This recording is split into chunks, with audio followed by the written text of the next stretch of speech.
Halo teman-teman, kembali lagi bersama saya di channel ini ya. Oke, di sini ada nggak yang sedang galbay di SPayLater atau S-Pinjam? Kalau kalian sedang galbay di dua aplikasi tersebut, tonton videonya sampai selesai. Kalau kalian lagi galbay di SPayLater atau S-Pinjam, biasanya apa sih yang kalian takutin? Bunganya yang terus jalan kah?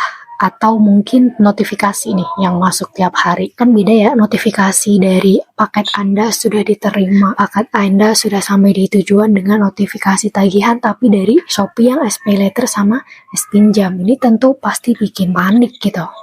Apalagi kalau bunyi chatnya itu kayak gini teman-teman. Data Anda telah diserahkan kepada pihak ketiga. Wah, saya yakin kalau kalian nggak tahu lapangannya itu kayak gimana, pasti panik baca kalimat yang kayak gitu. Karena biasanya isi chat itu sudah mulai berubah. Ada yang bilang data akan dialihkan, ada yang nyebut-nyebutin melanjutan, dan mungkin ada yang bawa-bawa kolektor lapangan. Bahkan kan ada yang bilang juga toh alamat rumah dan tempat kerja sudah diketahui. Ya padahal di awal memang kita menyerahkan KTP, ya enggak? Iya. Kalau misal mereka pengakuannya seperti itu, seakan-akan data baru saja ditemukan lah. Anda siapa? Kan kayak gitu pertanyaannya. Jadi kalau lagi galbay, baca chat kayak gitu, memang bikin pikiran itu langsung kemana-mana. Kalau kalian nggak tahu lapangannya seperti apa. Nah sekarang sudah ngikutin channel ini, jadi harusnya sudah tahu dong. Di video ini saya nggak akan nyuruh kalian buat percaya mentah-mentah ya pada isi chat apapun itu yang sifatnya penagihan. Jadi kita harus bedah dulu satu persatu, pahami tiap maksud kalimatnya. Ini maksudnya apa gitu. Apakah ini pure 100% informasi atau sifatnya itu masih kemungkinan atau mungkin sebenarnya hanya bikin takut aja. Meskipun kemungkinannya paling banyak itu yang ketiga ya teman-teman. Oke, kita mulai dulu dari chat yang paling sering diterima pengguna SPayLater dan S-Pinjam. Kurang lebih kayak gini teman-teman, template-nya. Data Anda telah diserahkan kepada pihak ketiga. Apabila sampai batas waktu tertentu belum ada penyelesaian, data Anda akan dialihkan ke tim lanjutan dan kolektor lapangan dapat melakukan penagihan ke alamat sesuai data pada sistem. Oke, maksud dari data Anda telah diserahkan kepada pihak ketiga. Kira-kira apa yang kalian pikirin ketika baca kalimat ini? Wah, berarti saya sudah masuk tahap yang lebih parah. Mungkin ada yang berpikir kayak gitu ya. Ada yang kalau udah senior-senior itu biasanya, halah apa sih? Malah mungkin nggak dibaca kayaknya. Ya. Padahal emang belum tentu sesederhana itu teman-teman. Karena yang dimaksud pihak ketiga pada umumnya, ya pihak yang bekerja sama dengan perusahaan untuk membantu proses penagihan. Jadi munculnya istilah pihak ketiga itu bukan berarti semua otorannya itu otomatis berubah atau berbeda dari sebelumnya ya. Masih sama aja. Mereka tetap terikat kok sama ketentuan yang berlaku. Nggak boleh intimidasi juga cara penagihannya, nggak boleh nakut-nakutin, sama aja kayak yang sebelumnya.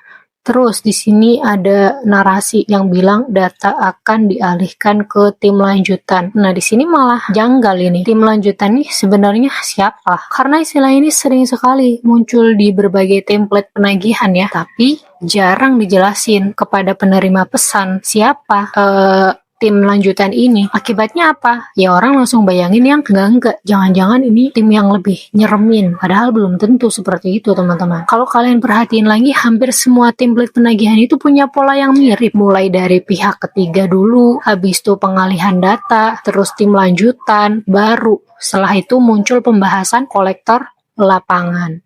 Kenapa polanya hampir sama? Ya karena template penagihan memang disusun secara bertahap, kayak bertingkat gitu. Mulai dari yang rendah, terus kayak seakan-akan kelihatan serem, kayak gitu teman-teman. Tujuannya ya biar penerima pesan itu segera memberikan respons atau menyelesaikan kewajibannya. Makanya besok-besok kalau dapat chat seperti itu, jangan langsung ambil kesimpulan ya, karena itu cuman template penagihan. Dan kemungkinan itu nggak 100% benar.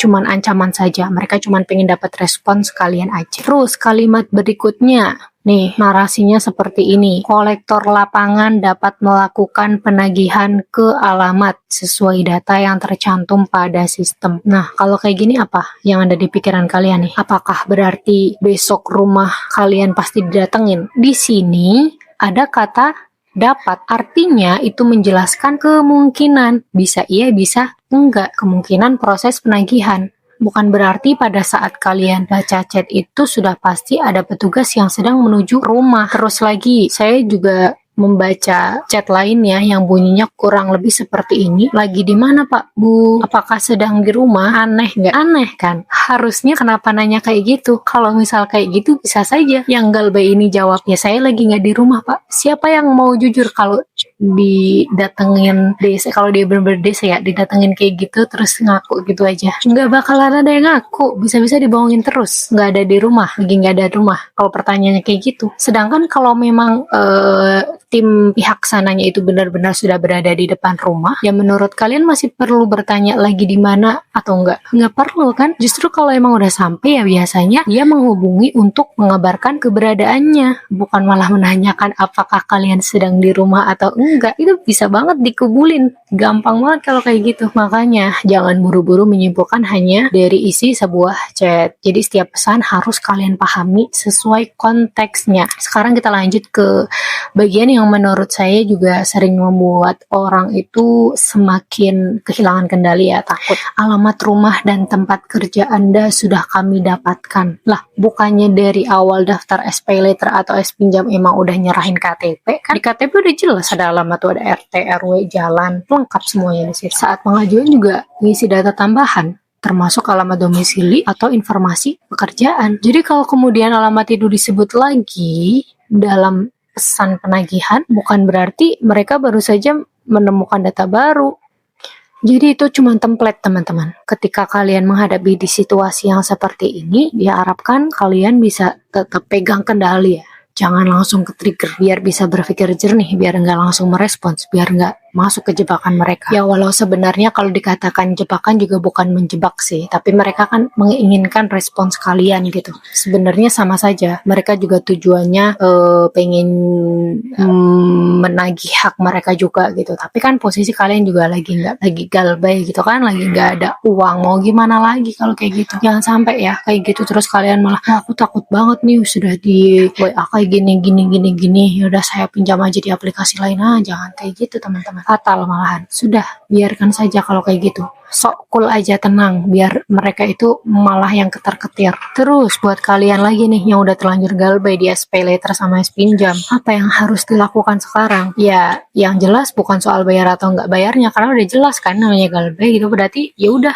mentalmu dulu aja dibenerin itu. Biar apa? Biar saat kalian mengambil keputusan itu adalah keputusan yang matang, bukan keputusan yang didasari rasa panik ya. Karena itu nanti akan menimbulkan penyesalan atau mungkin buat kesalahan-kesalahan baru. Pahami dulu isi pesan yang kalian terima, bedain mana yang informasi, mana yang kemungkinan, mana kalimat yang memang dibuat agar kalian segera memberikan respons. Terus ada lagi nih yang nanya, kalau misal HP-nya ganti nomor aja gimana? Ya nggak apa-apa, boleh banget itu, nggak apa-apa banget. Kalau dengan ganti nomor HP itu malah bikin kalian bisa tetap melanjutkan hidup ya, silahkan.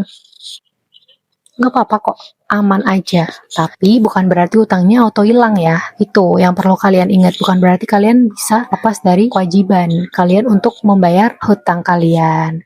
Jadi kalau emang kalian memilih untuk mengganti nomor karena pengen ngurangin tekanan psikologis dari pihak pinjolnya, atau dari telepon atau chat yang terus-menerus masuk, nggak apa-apa, karena itu keputusan pribadi. Tapi ya itu tadi, tetap pahami bahwa kewajiban hutangnya itu nggak otomatis lunas. Jadi kalau kalian benar-benar menghadapi proses penagihan, termasuk jika ada pihak yang datang ke alamat kalian, perlu diingat 3 hal ini ya teman-teman. Pertama, tetap tenang. Ya saya tahu kok tindakan itu nggak semudah omongan. Ya kan, omongan kan tinggal ngomong, tindakannya itu. Ya udah kalian at least pura-pura tenang aja deh, kalau nggak bisa benar-benar tenang.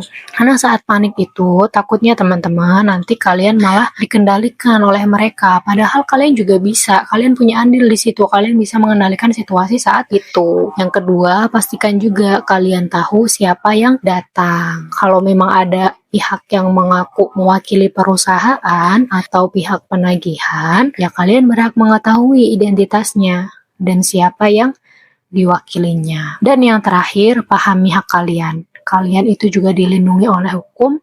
Jadi kalau misalnya mereka berbuat yang enggak-enggak, dokumentasiin. Jangan diem aja, simpan semua bukti-buktinya. Jangan cuman ngandelin ingatan aja. Waktu itu mereka datang gini-gini, Pak. Itu adalah bukti yang tidak kuat. Simpan bukti yang langsung. Screenshot lah atau rekam percakapan jika sah dilakukan ya, atau dokumen lain yang bisa lebih membantu jika sesuatu itu diperlukan.